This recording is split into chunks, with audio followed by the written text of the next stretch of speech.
Welcome. In front of me is a Honor 9X Lite, and today I'll show you how to enable and set up the Do Not Disturb mode. So to get started, you will want to pull down your notification panel, expand it, and look for the Do Not Disturb toggle, which for me looks to be nowhere to be found. So I'm going to tap on this pencil right here. This will give me access to toggles that are turned off. As you can see, there it is, Do Not Disturb mode, so I can grab it and then drag it over to the top, drop it, and now when I go back, it will be accessible right over here. So from here, once you see your toggle, you can simply hold it. This will quickly take you to the settings where you will be able to customize it.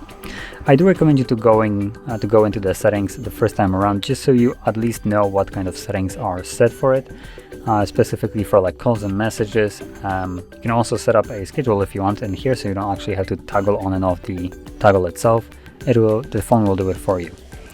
But yeah, this probably will be the most important portion of the Do Not Disturb mode for you. So go through these and select it to be the way you want it. And from there, you can simply toggle it on and off whenever you actually need it. So as you can see, I just toggled it on. And as you can see, it is on. You can also see this tiny little icon right here. And once you're done with it, you can tap on the toggle once again to turn it off. So, if you found this very helpful, don't forget to hit like, subscribe, and thanks for watching.